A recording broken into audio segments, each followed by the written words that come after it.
Hi friends, मैं Faiyaz. Friends, ये Hyundai venue diesel गाड़ी है और इसका एयर बैग खुल गया था। तो मैंने पहले भी एक शॉर्ट बना करके बताया था कि एयर बैग पे मैं वीडियो दूंगा। सिर्फ एयर बैग से रिलेटिव ही इस पे वीडियो मैं देने वाला हूं। तो एक बार एयर बैग अगर खुल जाता है तो कौन सा पार्ट हमें चेंज करना होता है वो मैं बताने वाला हूं। तो देखिए, एयर बैग खुलने के बाद में ये एयर बैग स्टीयरिंग साइड का एयर बैग है और ये पैसेंजर साइड का है। उसके बाद हमें ये क्लॉक स्प्रिंग जो है चेंज करना होता है। उसके बाद ये मेडुल चेंज करना होता है। जो एयर बैग का मेडुल है इसको चेंज करना होता है और ये फॉरवर्ड सेंसर आगे लगता है।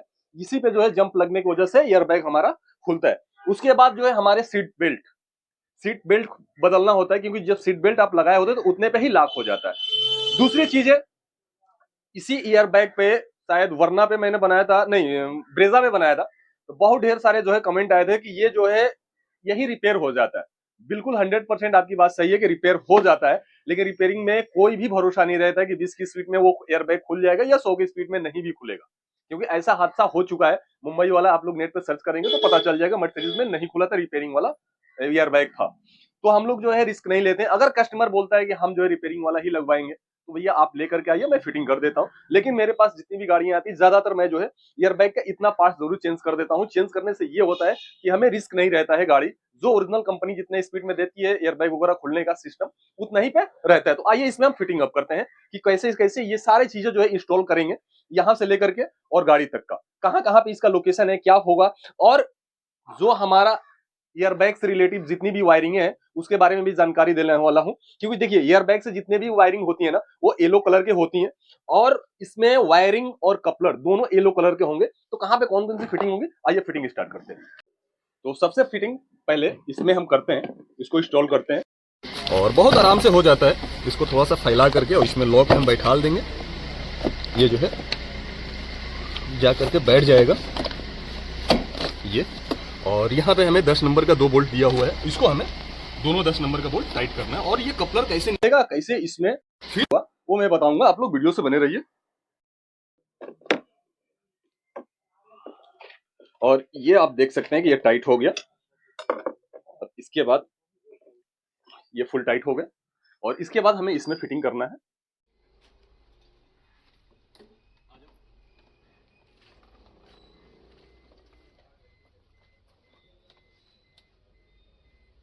और इसके बाद जो है हम इसमें कूलिंग कॉइल फिट करेंगे। आप देखिए वहां पे कूलिंग कॉइल रखा हुआ है। और आप लोग जानते हैं कि हुंडई की कोई भी गाड़ी है, डैशबोर्ड अगर खोलना है तो कूलिंग कॉइल निकालना ही पड़ता है, थोड़ी सी दिक्कत है। और इसके बाद कूलिंग कॉइल टाइट करने के बाद अंदर ले चल के पूरी फिटिंग दिखाएंगे और ये सब कैसे इंस्टॉल होगा वो भी मैं बताऊंगा। कपलर है फ्रेंड्स, ये कपलर है, आप देख सकते हैं ये येलो कलर का है, वायरिंग भी येलो कलर का इसमें रहता है। और ये देखिए इसका ये लॉक ऐसे निकलता है, जैसे हम इसको इस तरह से, अब देखिए ये इस तरफ से जो है दबाएंगे, उसके बाद ये कपलर आराम से निकल जाएगा। अब देखिए सिर्फ मैंने पुश कर दिया इसको और जा करके ये लॉक में बैठ गया। और निकालना होगा तो हमें ये दोनों तरफ से ऊपर को करना होगा, खींचना होगा, उसके बाद में ये निकल जाएगा। फ्रेंड्स, ये सेंसर का आप लोग कमेंट में नाम बताइए, ये सेंसर का नाम क्या है और इस जगह पे फिटिंग होता है। मैं दिखा दे रहा हूँ, थोड़ा सा ऊपर से दिखा दीजिए। ये डैशबोर्ड के ऊपर रहता है, अब देखिए ये डैशबोर्ड के ऊपर रहता है और इस तरह से जो है इस तरह से ये फिट हो जाता है यहाँ पे, इस तरह से। तो आप लोगों को कमेंट में इसका नाम बताना है।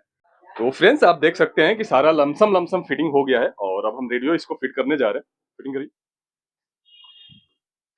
बाकी देखिए ये सब कपलर्स हैं इसी के, और कपलर लगा करके फिट हो जाएगा। उसके बाद मैं अब चलता हूँ गाड़ी के अंदर, और गाड़ी के अंदर में ये मॉड्यूल कहाँ पे फिट होगा, ये आगे फॉरवर्ड सेंसर और ये जो है आपका क्लाउड की स्प्रिंग जो है, इसको कैसे फिट किया जाएगा वो मैं बताने वाला हूँ।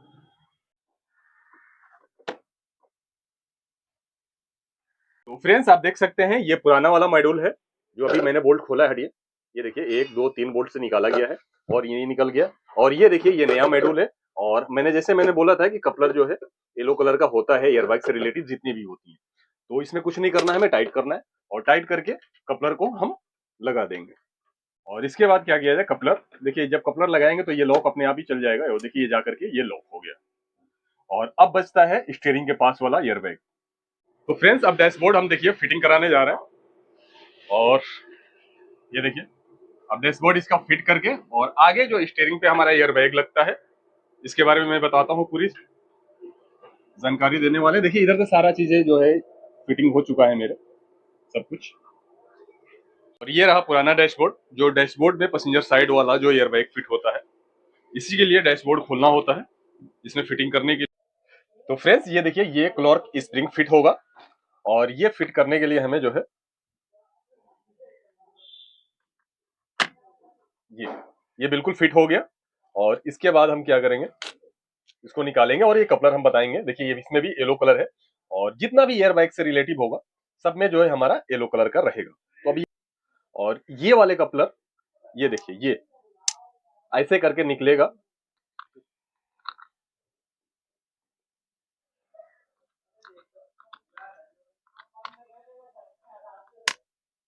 ये देखिए ये परफेक्ट जो है लॉक बैठ गया, और इसको हम लॉक को जो है ये तोड़ देंगे। ये हमारा निकल गया। तो फ्रेंड्स देखिए ये वाला हम लोग इसको करते हैं, और ये वाला कपलर इसमें कनेक्ट होगा। हम इसको जो है पहले इसको कनेक्ट कर लेते हैं, और उसके बाद हम इसको सीधा करके और इसमें हम फिटिंग करेंगे। ये देखिए ये हमारा फिट हो गया। और फ्रेंड्स ये फिटिंग होने के बाद में अभी हम एयर बैग वाला लगाते हैं, तो ये वाला बोल्ट पहले टाइट कर लेते हैं। तो फ्रेंड्स ये स्टीयरिंग वाला एयर बैग है, और जैसे मैंने कपलर बताया था कि इसने भी वैसे ही निकलता है, लेकिन बैठालते समय हमें जो है कुछ नहीं करना है। बैठालते समय सिर्फ इसको पुश करना है, दबा देना है। ये और ये देखिए आप लॉक में बैठ गया। और मालूम है यहाँ पे जो है दो बेल्ट लगते हैं, एक इस साइड में और एक इस साइड में। ये दोनों बोल्ट हमें जो है टाइट करने होते हैं। उसके बाद हमें हारन बजा करके चेक करना होता है कि प्रॉपर हारन बज रहा है कि नहीं बज रहा है।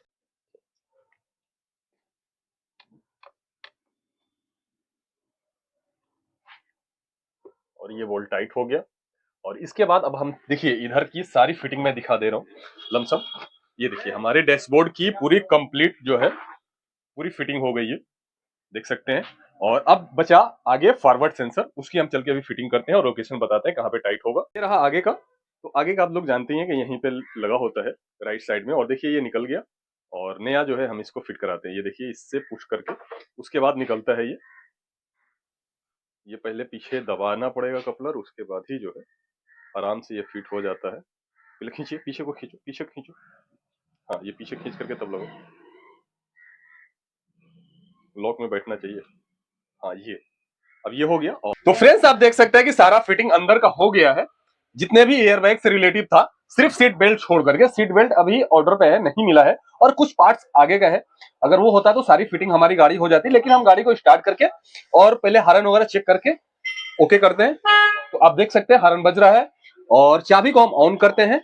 तो इस समय देखिए क्लस्टर मीटर पे सारी लाइटें आ चुकी हैं हमारे। देखिए सारी लाइटें आ चुकी हैं, इधर भी देख सकते हैं। और हम एक बार गाड़ी स्टार्ट करके चेक कर लेते हैं। तो अब देखिए गाड़ी स्टार्ट हो गई एक सेल्फ में, और कुछ भी ऐसी शाइनिंग नहीं है। लेकिन जब सीट बेल्ट हम चेंज करेंगे तो ये जो हमारा लोगो आ रहा है इसका, ये जो ब्लिंक कर रही है, ये हमारा चला जाएगा। तो फ्रेंड अगर आप चाहे तो पुराना भी एयर बैग लगवा सकते हैं, लेकिन मैं हमेशा सजेस्ट करता हूं कि नया ही लगवाए। कोई भी कस्टमर आता है तो मैं पुराने पे ज्यादा जो है फोकस नहीं करता, वो आपकी मर्जी है। लेकिन मेरे वर्कशॉप में ज्यादातर जो है नया ही सेटअप चेंज होता है। तो फ्रेंड वीडियो अच्छा लगा तो लाइक करिए, शेयर करिए। मिलते हैं नेक्स्ट वीडियो में, धन्यवाद।